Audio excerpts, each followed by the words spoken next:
The Hard Rock Empire is on the air. We are back at our regularly scheduled time for another episode of the Hard Rock Empire. I am Matt in the studio. Great to have you along with us for another week of the best hard rock and heavy metal anywhere in the world. If there's something awesome to be had out there and we can find it, we will spotlight it on this podcast. And glad to be back with you again, and kind of a short week for us, but luckily we've got another really solid week in music, and we'll be talking about the week that was March the 13th on this episode. It was, again, not maybe the most releases, but there were some solid ones in there this week, and we're excited to bring a couple of those to you on this edition of the podcast, as well as a lot of other really cool stuff as well. Joining me in studio, as always, is Mike. Mike, how's it going? It's going. I'm not a big fan of 80-degree days followed by 45-degree days. I think we've reached the point in the year when that needs to stop happening. But yeah, short week, but enough music to get me by. I listened to a few of the things in their entirety. Cool live album from Dream Theater, a re-release from Rush. Yeah, decent amount of stuff to talk about. Yeah, for sure. And, you talk about the weather and, walking outside a little bit earlier, the only encouraging thing about the weather today, and there's not a whole lot, is that it feels more like fall than it feels like winter. Yeah. It's like, it's still too cold out there. But I think we're at a point now where this is what cold is. Yes, not 10. That's the encouraging thing. Yeah. And you look at the forecast over the next week, and by next weekend we're back into the 80s Fahrenheit once again. So, I will... As we always say, it's kind of and I'm sure those of you who live in wintry climates probably do this as well. It becomes you're counting the weeks, because every week that goes by that it is not miserably cold or snowing or whatever is one week closer to it not being able to do that anymore. So hopefully if we haven't turned the corner. It's funny because I saw our Northern Kentucky softball team was in Wisconsin this week and they were having freezing rain. So it's like, winter's still somewhere here in the lower 48, and thankfully it's not here. So, it is, the weather is starting to turn, and the music is starting to turn as well as we continue on through the month of March. This week getting to the midway point of March, March 13th, or almost to the midway point. And, of course, before we get to the music this week, we want to remind you to join the Discord. We have it pinned in each of the chats. That is where you can catch up on all things Hard Rock Empire. And as we continue to do more stuff, you can be kept up to date on what we are doing, whether it's schedule changes, whether it's new programming, whether it's just chatting about who knows what, and literally could be just about anything in our general channel. You can catch up on it. So join us on the Discord. We'd really love to have you there as we continue to build our community. We're going to get to the music coming up shortly. Let me go ahead and paste the playlist that Mike puts together in each of the chats. Of course, I always encourage you, and maybe don't make it kind of forcefully enough, but I do want to really take a moment to stress to go through these playlists that Mike puts together every week. One, it is a lot of work to put all these together and to hunt all this stuff down. So by you going through and listening to that, it does kind of validate some of the work he's doing every week. But also, as we've talked about a lot, we have a certain taste in music, so generally when we pick bands for this podcast, it's going to align with the things that we really enjoy. That's not to say that those are the only good albums that are coming out on March the 13th, are the ones that we're going to talk about today. So I encourage you to go through that playlist. You're going to find some things on there that may fit your tastes, maybe not exactly something we're looking to pick, but it could be something you really like. So definitely go through the playlist. Mike goes through and pulls it every week, and then we go through and pick a couple of albums. And, last couple of weeks have been in some ways similar. Not a ton on there. Some solid things on there, and obviously we're going to talk about a couple, but it's been interesting to see the progression of music so far this year, because it feels like, I don't want to say like we haven't had that album of the year yet, but it does feel like we're still kind of looking for, what might be the strongest album so far, and we haven't maybe gotten it just yet, at least in my opinion. Yeah, it does kind of feel like where there are some weeks where you're kind of really struggling with a decision between like 9 different options. We're not really having that yet. There might be 2 or 3 that you're like, I really like these. Which one of these do I want to pick? But it's not that same wealth of options that you might have later on in the year.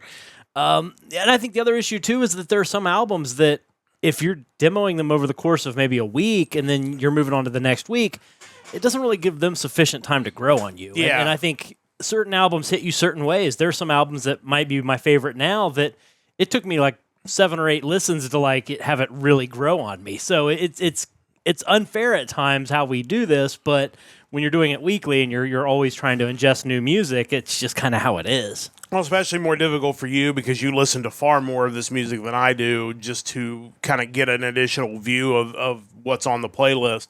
The one thing I will say that has helped me a little bit with this is the fact that I now use YouTube Music as my primary in-car music source. So, yeah, on the one hand, when I go to my mix, it often gives me a lot of the same stuff I listen to all the time, which sometimes can be annoying. It's like, can you give me some different stuff? But if there are some albums I've listened to on YouTube Music through this podcast, they will occasionally throw some songs from those albums in there. And it is a chance to kind of give them, like you said, a second and third listen to really get a feel for, do I love this album? Like, you know, I've liked this album enough to talk about it on the podcast, but is it really something that could go into a permanent rotation, or I want to, pick up a copy of it or whatever it may be. So it is a little bit challenging the way we do this. But again, our goal is to try to spotlight as many albums and as many bands as we can.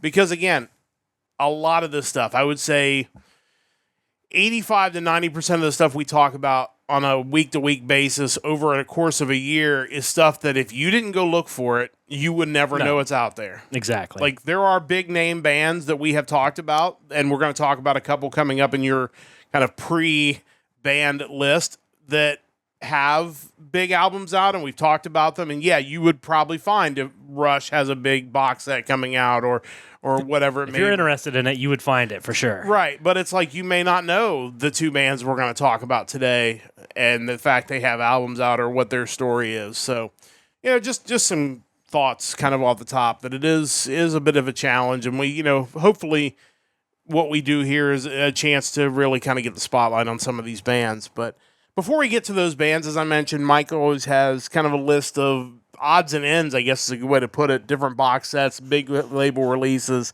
sometimes just funny names, but a pretty solid week in those categories this week. I'm doing my best not to sneeze, so let me throw it over to you to kind of run through some of the interesting stuff we had this week. Yeah, for sure. So kind of talking about major releases first. We did have a live one from Dream Theater, live in Tokyo 2010. It's not a lot of tracks to it. Let me put it that way. It's not that it's a short live album, but there aren't a lot of tracks. 6 tracks on it, which is for a shorter Dream Theater set, not crazy. It was performed or was recorded from Tokyo at the 2010 Summer Sonic. Turned out to be Mike Portnoy's last performance with the band before he left, before returning then in 2023.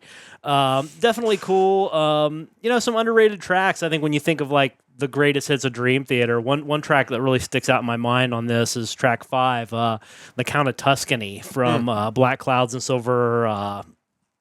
Black Clouds and Silver Linings, which was the last album he did with the band prior to leaving. But that was a really good track. It's 20 minutes long, but still a really good Dream Theater song. We also have a new one from Lamb of God, Into Oblivion, their 12th studio album. Getting really good critical marks on that one. People are saying it's one of the best ones they've done in a while, so that's definitely cool if you're a fan of theirs. Moving on to box sets and re-releases, we got a re-release from Rush, which, man, when they re-release something, they really re-release it. We were talking about the album Grace Under Pressure, now with a Super Deluxe Edition. Super Deluxe Edition. There's a couple different configurations. The 2 that I noted here is there's a 4 CD and 1 Blu-ray version, or a 5 LP and Blu-ray version. Includes the original remastered album, as well as the 2025 Terry Brown mix. You get 2 discs that are a live in Toronto concert from September 21st, 1984. Apparently they released a live version of that back in the day, but it wasn't the full set. Now you're getting the full concert there. Getting it in Blu-ray form as well. There's a 52-page art book, custom acrylic, Grace Under Pressure LED display, which requires batteries. Replicas of the Grace Under Pressure tour book, Toronto concert ticket with total access backstage pass, 6-page press release, 3 band live photo lithos, a poster from the Toronto show. And I guess that's about it. But I found the CD set of it on You Discover Music's website for about $300. The LP version you can find on Rush's store for $375. Yeah, I don't think I'd ever listened to the full album before. I knew like Distant Early Warning, which most people would. Great song. Yeah, and then the album overall is great. It's weird to me listening to it because I feel like it's something that should have come out like later than 1984. Like the timeline of Rush in my head is like skewed, where I just assume 1984 they were still releasing like a lot of their synthy like Tom Sawyer subdivisions, but by 84, I mean they're kind of turning the corner at that point. So if you're a fan, obviously any of their re-releases, they're going to give you so much stuff with it. Whether you want to pay the $375 for the LPs, that's totally up to you, but you got the option.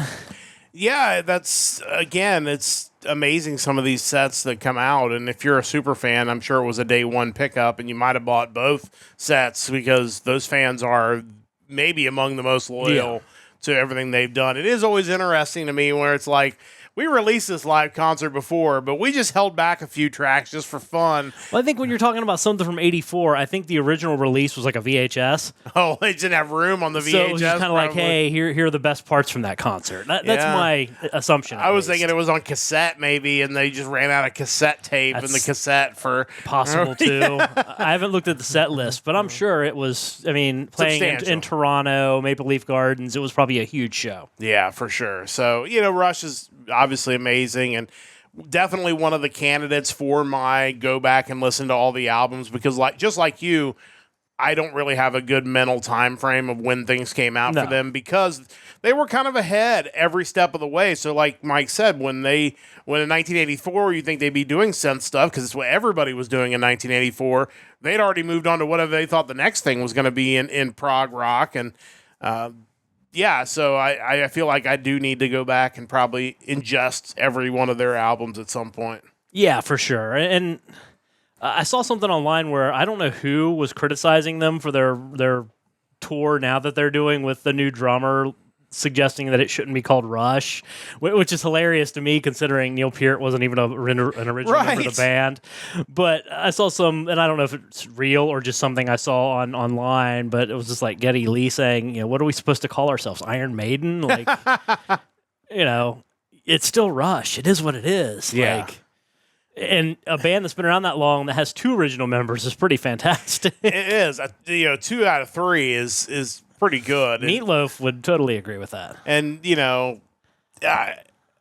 just be lucky and be fortunate those guys want to do this because for the longest time they were very much like, nope, we're not doing it. Neil's gone. We're done. And, the fact that they're even willing to do it and giving everybody another chance to go out and see those guys live is amazing. I think the fact you had Alex out there doing music with other people just kind of like that had to be the precursor to they're probably not done. They're going to get back together and do something, and they should. They're too prolific to not be playing music and even creating music at this point. Yeah, 100%. So, definitely pick that up. I'm sure if I'm telling you to pick it up and you want to pick it up, you probably already have it, to be honest with you. Sure. I know we had at least one interesting name this week. What anything else on the we had a couple. There was a brutal death metal band from Pennsylvania. The band is Gore Machine, and they've released their newest one, Congealed and Foaming. Okay. I mean, it's graphic. Yeah, you can almost picture the album art just from that description. I'm sure that's what they threw into ChatGPT to generate their album cover. Possibly. Yeah, you hope not. But I hope not, know. but it's possible. I didn't look. Then we got the second release from a Michigan-based doom thrash metal punk band. That band is Lord Centipede, and their second album is perfectly titled Centipede 2 Electric Boogaloo. I'll never get tired of Electric Boogaloo as something 2. Yeah, I mean, that's the obvious title. If you haven't, and I'm sure you haven't because probably nobody has looked up the track listing, I encourage you to go find the track listing of that album because it is descriptive, we'll just say. They definitely... I have, again, kind of like I can picture the album art in the previous band, I feel like I can picture the sound or listen to the sound in my head when you go through the description. So, yeah, go look that up. You will you will not be disappointed, I don't No. think. But yeah, a lot of interesting stuff out there. Definitely kind of check that out. And again, check out Mike's playlist. You get to see the best of the best stuff on there. But of course, we do spotlight the best of the best. That is what we're going to do now. We each picked one album from the releases of March the 13th to spotlight on the podcast. And Mike, as always, you're batting lead off. What do you have for this week? Yeah, pretty excited about this first one. We have the debut full-length album from a band. They are from Quebec, Canada. They are Ravenspell, and that debut album is Obsidian King. Yeah, this is one of the other ones that I listened to most of the album before the podcast, and I really thought this was good, and I'm not surprised at all to see you pick it because I thought it was definitely worth being called out this week. Yeah, I mean, I'm kind of a sucker for traditional metal, and when it's done this well, it's kind of a no-brainer. The band is made up of Korvax Crowhammer on bass, Volpale the Ravenous on drums, Ravok Blackwing on guitars and vocals, and Alessander the Seer on vocals. They released a couple tracks of singles back in 2025 that ultimately landed on this full-length album, Warriors 9 to 5 and God the Watcher. The playlist track, Obsidian Wing, caught my attention and was definitely a standout on the playlist this week. The stuff's very traditional metal at its core. Angry Metal Guy touts that, quote, it's done the old geezers of metal proud, and it should please fans of geriatric metal. Okay. So, yeah, count me among the fans of geriatric metal, evidently. If the playlist track wasn't enough to hook me, track 3 of the album starts with a soundbite from the classic film Army of Darkness. The song itself being about the Necronomicon, so makes total sense. And, I like when bands use sound bites that aren't from obscure, 1960s horror movies like Rob Zombie does. If it's something that I recognize, that's all right, more of a connection. Let's do this. Right. There was a local band years ago that their one album had a bunch of clips from Stephen King's Silver Bullet. Yes. It was just so classic to have a song start with, it's under the fog. Great movie. Oh, tremendous movie. Gary Busey, just legend. Anyway, is their sound a bit of a throwback? Sure, but why not? I just, we've talked about it before. I don't like the idea that certain styles of music have expiration dates. I think if it's a sound you want to create, go out and create it because there's going to be an audience for it. If this band added a bunch of programming and had a more modern sounding vocalist, it wouldn't improve the product. It would just make it something different. There are plenty of those bands out there. I mean, if you listen to satellite radio, Octane, you'll hear plenty of them. I think there's always going to be a market for really good traditional metal, especially the way these guys are doing it. Healthy dose of speed, great vocals. It's always going to be worth checking out. Standout tracks on the album include God the Watcher, Book of the Dead, Obsidian Wing, Hellstorm, Battle Axe Apocalypse, and the track that I picked to listen to tonight, Raise Hell. Check these guys out. This is Ravenspell with their album Obsidian King. This is the 7th track off of this album, Raise Hell. Let's listen to a little bit of that now. Rushing head first, no holding back.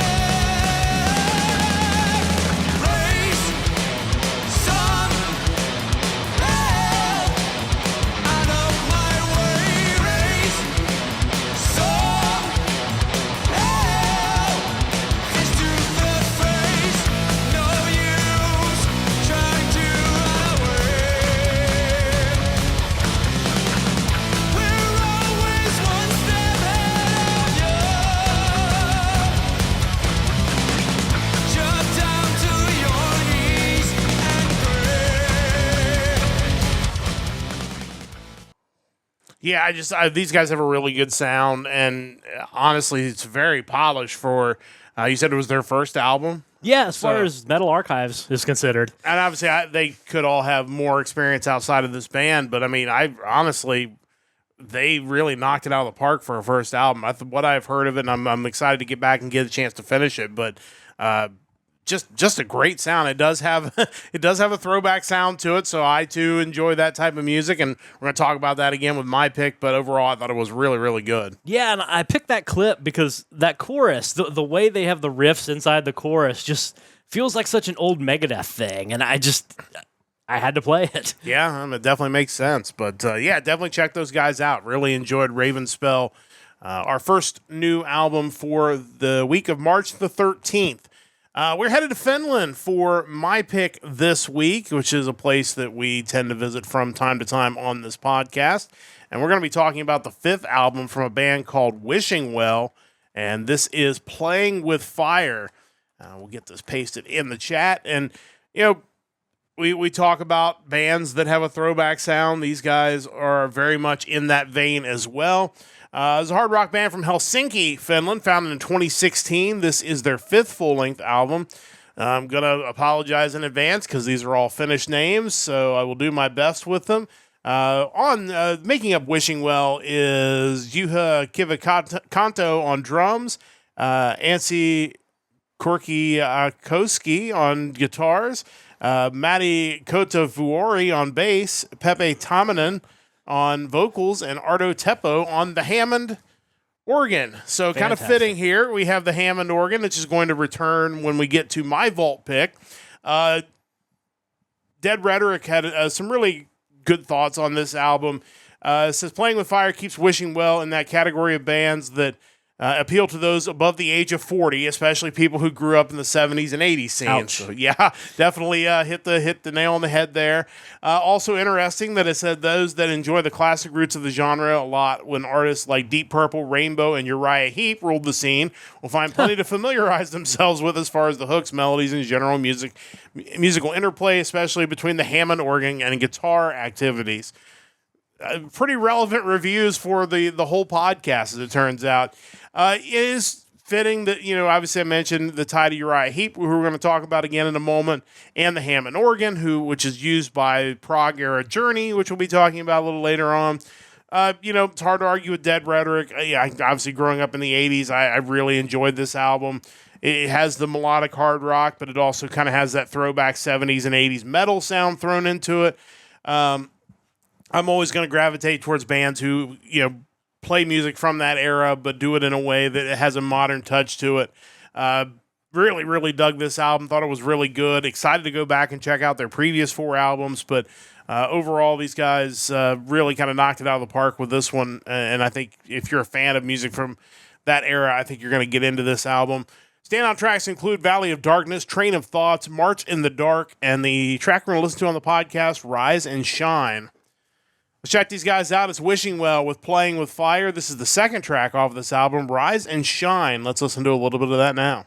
Rise with me, shine with me, get high and fly with me, higher and higher.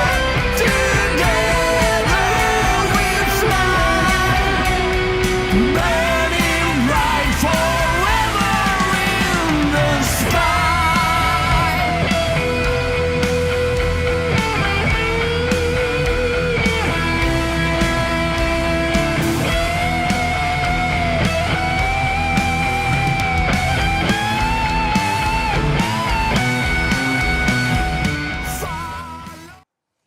Yeah, you really can hear the vocal layers there, and again, just that throwback sound, which makes for a really enjoyable album. Pretty cool looking cover art as well on this one, but I, again, really enjoyed it. Very much kind of a throwback, but nothing wrong with that if you do it well, and I think these guys did. Mike, your thoughts? Yeah, I kind of feel like as many bands as we pick that have a throwback sound, theirs is kind of unique among them, which is always a good thing when you're finding music that maybe isn't all that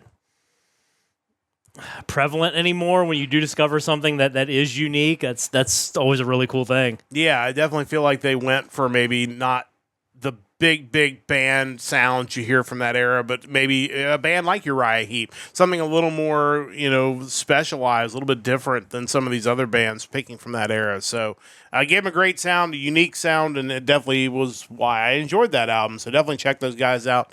my pick for this week. If you are watching on Twitch and you are not subscribed, you're going to get 90 seconds of ads coming up. Twitch makes us run ads a couple of times an hour.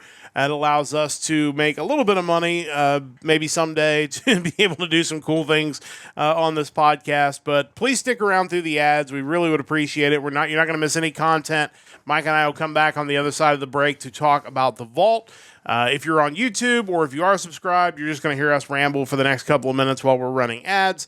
So stick around, and we'll get back to the programming in about 90 seconds' time.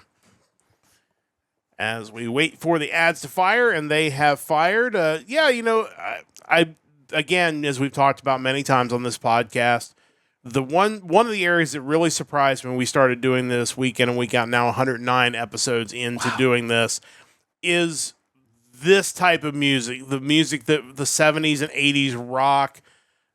I just would have never guessed that there were new bands out there not only doing this type of music, but doing it at a really high level, because to me, that's just not something you hear on the radio, new bands doing 70s and 80s rock. And I'm always surprised, maybe not surprised anymore, but I was very surprised at the beginning that there are a lot of these bands out there. And you wonder, too, like the ages of some of the musicians that are doing it, because presumably newer bands, more often than not, are probably going to be younger than us. And it would be weird for us to have a band that sounded like that. And we're certainly a lot closer to that era than they are. That they're like now 4 or 5 trends in music separated from what that was. So it's just the things that inspire people is kind of crazy. Yeah, it's always great to see new bands inspired by the same music that we grew up with. And I think it's a good way, because the rock audience, I feel like, trends a little bit older. I think it's a good way to kind of find a hook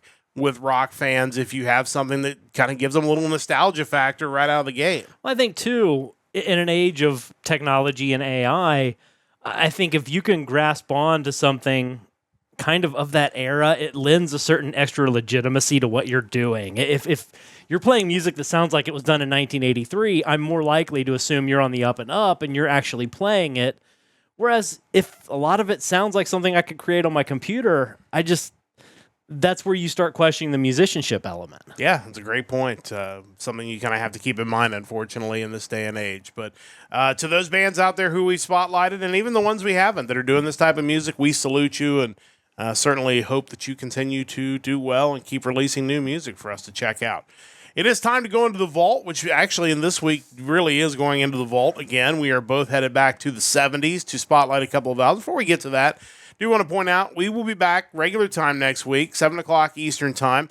I do have a softball doubleheader next week, so we're going to have to really get on my prep this week. But we're talking the music of March the 20th coming up next week. So please join us, 7 o'clock Eastern next Sunday night on the Hard Rock Empire. But now it is time to get to the vault.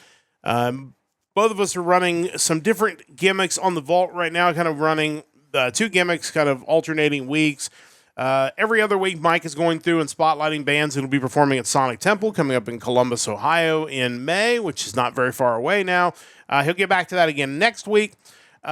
This week and every other week, he's going through year by year, starting in 1969 a few weeks ago, to spotlight some albums that were difference-making albums or very important albums, or whatever it may be that really kind of jumps out at him. And we're up to 1972 now. And, again, when we're getting into this era, a lot of bands that you know and love had either or just getting started with their first albums or starting to release really consequential albums in their history. So always interesting to go through the history aspect of this. And so, Mike, take it away. Yeah, and I think that's the angle I take with this. Is, to me, it's a history lesson, because I don't know a whole lot. I mean, I know of the bands, obviously, but I don't know the timelines, really. I haven't listened to a lot of these classic albums because, as I've mentioned before, the 80s is kind of where it begins for me. So when we're in the early 70s, it's like learning about prehistory. It's really fascinating, but yeah, to your point, a lot of these bands are just starting out, or if not, they're kind of finding their groove. I started in 1969 with King Crimson in the Court of the Crimson King, on to 70 with Deep Purple and In Rock, Jethro Tull and Aqualung for 71, and now we're on to 72. A few interesting debuts in 1972. We have Blue Oyster Cult releasing their first album. We got the first album from the band Elf, which may not mean a whole lot to most people, but it's actually a band that Ronnie James Dio was in. He sang for. Of course he did. He had a few albums with them prior to eventually hooking up with Blackmore and forming Rainbow. What I didn't realize, I did kind of know that he did stuff that wasn't like swords and sorcery type music, but to listen to Ronnie James Dio singing in a blues rock band is just weird. Like, it's just, you hear the voice and you're just like, what are you talking about? These aren't things you sing about. This isn't right at all. I listened to some of that on YouTube Music, and I'm just like, man, this is fascinating, and even crazier to think that he had been active in music since like the late 50s. So, I mean, he had been around a while before he kind of became an icon of heavy metal. So, I just kind of wild. I don't know. Joe Walsh had his first solo album post James Gang, Barnstorm, released in 1972. And Styx released their first album in 1972. Styx, self-titled. Yeah, a lot of good stuff there. Some other notable albums: Scorpions released Lonesome Crow, because they've also been around forever. Gordon Lightfoot released Don Quixote. Jethro Tull with Thick as a Brick. Deep Purple with Machine Head, which could have been an easy pick had I not already picked Deep Purple once. Alice Cooper, School's Out. Golden Earring, Together. Yes, Close to the Edge. Mott the Hoople, All the Young Dudes. Black Sabbath Volume 4. A lot of big albums, but the one I end up going with is one that, while I'd never listened to it, I was aware of it because of another band entirely. I am going with the fourth album from the United Kingdom hard rock band Uriah Heep, that album being Demons and Wizards. It was interesting because I couldn't remember what I picked when I went to 1972. I had to go back and look because I was like, what did I pick? And it was Steely Dan's Can't Buy a Thrill back in 1972. So could have went Mott the Hoople, and when you said that, I thought, did I pick Mott the Hoople? I did that. That's what I would have guessed, to be honest. Honestly, I would have too. But Uriah Heep is one of those bands. I know we've talked about him on the podcast before, but definitely one that I need to know more about because I don't feel like I know them as well as I should. Yeah, I feel like of big 70s rock bands, they've kind of fallen by the wayside a little more than they should have. I don't think they get the same kind of billing, and maybe it was a longevity thing. They don't get the same kind of billing as a lot of those other bands I mentioned in that rundown. But yeah, one of the driving factors of me choosing this album goes back years when I first discovered the Blind Guardian Iced Earth side project, Demons and Wizards. Anytime I'd search for it, I'd get results for Uriah Heep. Didn't know why, but despite never hearing it, I was keenly aware of this album now that this was why I'm getting all these search results, because they had an album called Demons and Wizards, which to some degree also influenced the side project, both the name and also kind of the sounds of those two bands that got together. It was Demons and Wizards, but this band's formation goes back to 1967 with a band called Hogwash. That band morphed to the band Spice after they were signed to a record label, and by 1969 they had changed their name to Uriah Heep after the David Copperfield character.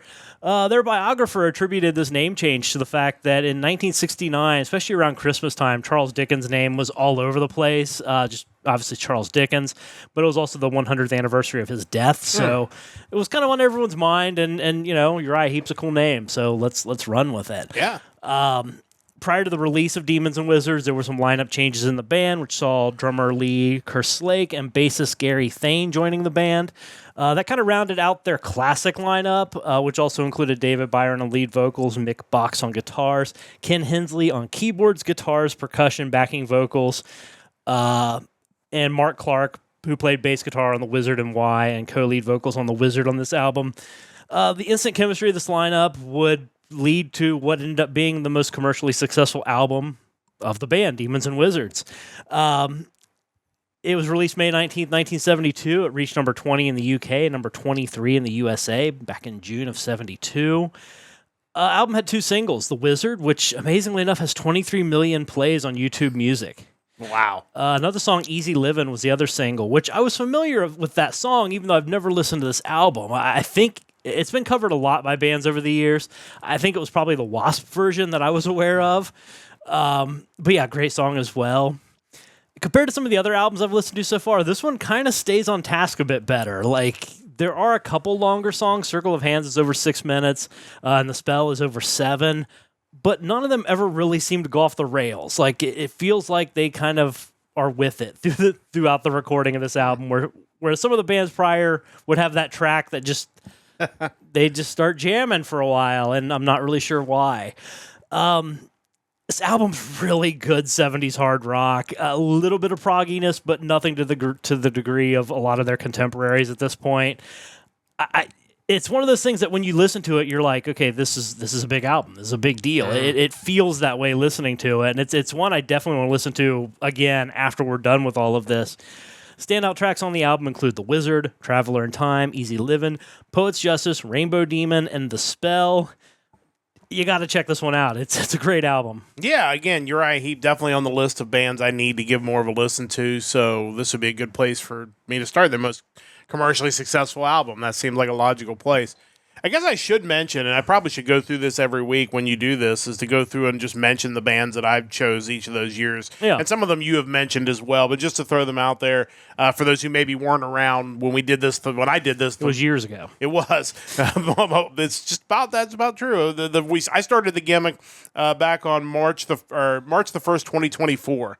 So that is when. Wow. So it's when you said it was years now. ago. It wasn't Yeah. even a joke. Like 1969, I picked Chicago's debut album, Chicago Transit Authority. Of course, that's what the band was known as at the time.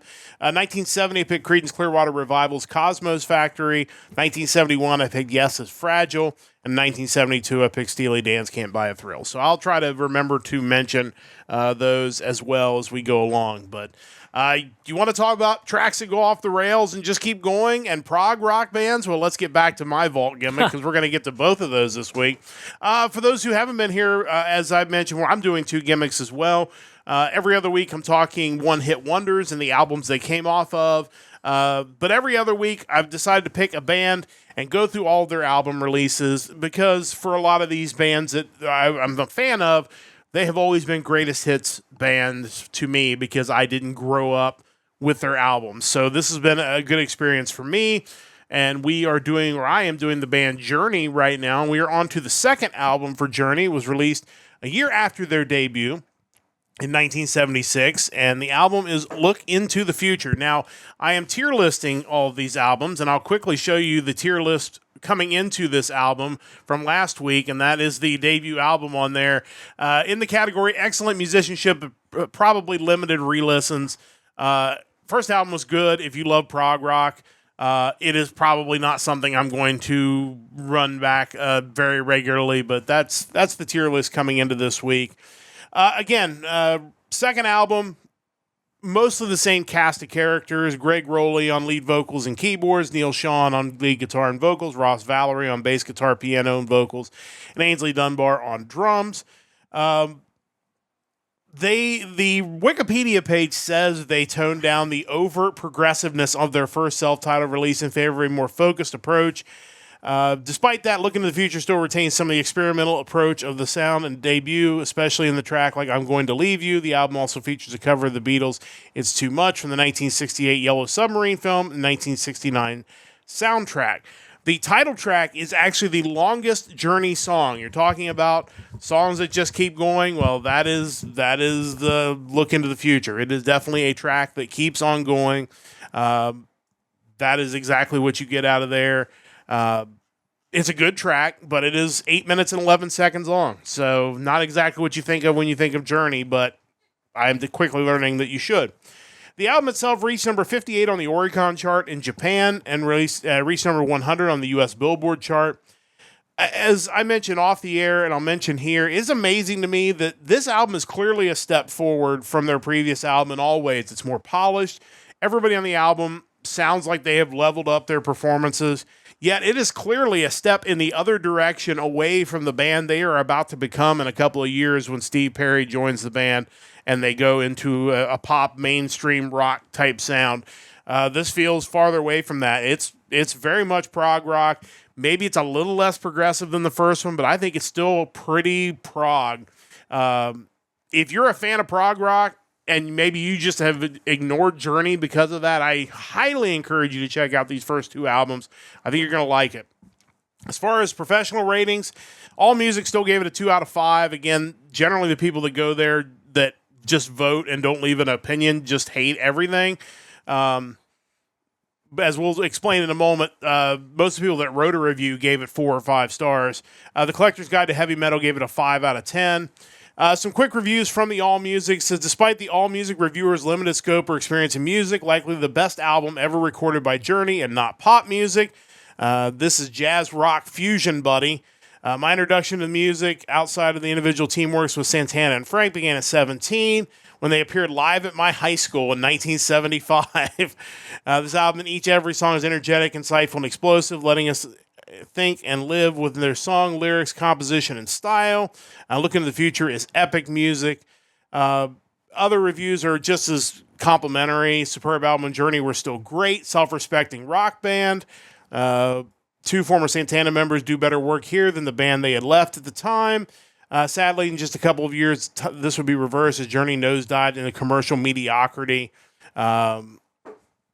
Again, if you are a fan of their first 2 albums, you're probably not somebody who enjoyed where they went from there. But if you like prog rock, it's definitely worth a listen. I think this is really strong on that front. Doesn't feel like Journey in the very least, but I guess it is. Standout tracks include On a Saturday Night, It's All Too Much, Look into the Future, and I'm Gonna Leave You. Interesting stuff, and if we go to the tier list, this one is also going to get a spot on the same line. Excellent musicianship, but probably limited re-listens. It's a little more hit-worthy than the first album, but again, probably not really any tracks off of there that really jump out to where I would want to listen to them on a regular basis, so it earns another spot on that line. But coming up in 2 weeks, we're going to talk about the album next, which is the final pre-Steve Perry album. It is the final album that has the band members on the cover. Should be really interesting to see what that sounds like and whether we are still moving away from what they're going to become or do we take a step in that direction. But this whole exercise has been really just incredibly fascinating. Yeah, and I always find it funny when a band shifts its sound to something that just happens to be more commercially viable. Why does that always constitute like, oh, they sold their soul, they've become mediocre? It's just like... They want to make money. There's that, and I just think there's something to be said for writing songs that connect with people. And I think, while as a musician, there may be a certain extra fulfillment you get out of that ultra jazz fusion composition, I think emotionally, when you're writing something that millions of people enjoy, there's a different satisfaction there. Yeah, and again, I think both of these albums are really good for what they are. If you're a fan of Journey in the mid-'80s and you've never heard these albums, you're probably going to have a hard time getting into them. To me, that is the thing that has made this more different from Chicago, whereas I got into the Chicago in the 90s or the 80s era as well, but I was able to go back and appreciate the 25 or 6 to 4. Does anybody really know what time it is? They had hits with the earlier sound. They did. So that, to me, is where this has been completely different. This is very much, we're going to do prog music, and we don't care. Hopefully you like it, but if you don't, we're going to do this anyway. And they're about to make a hard right turn in a few years to something different. But it's been fascinating. Honestly, if you're a fan of Journey and you've never listened to these first 2 albums, it's absolutely worth doing. Probably not going to get a lot of re-listens for me, though. But interesting stuff. It's just wild because I feel like when you look at their timeline, other bands who had came before them had already kind of found that out. Like, they found, hey, we were doing this thing. Here's where we kind of veer off into our niche that gets us sales. You feel like they were a little slow to the party. One other thing real quick before we go off the air.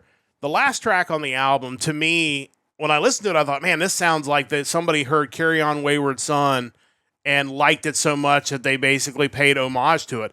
The song actually came out before Carry On Wayward Son was written, so I don't know if there was another song that they both took inspiration from or not, but I don't want to say it sounds similar, but it has the same vibe to it, so definitely worth checking that out if you're a fan of Carry On Wayward Son, which who isn't if you're a fan of rock music, but... that is going to wrap things up on this edition of the Hard Rock Empire. Thank you so much for joining us once again.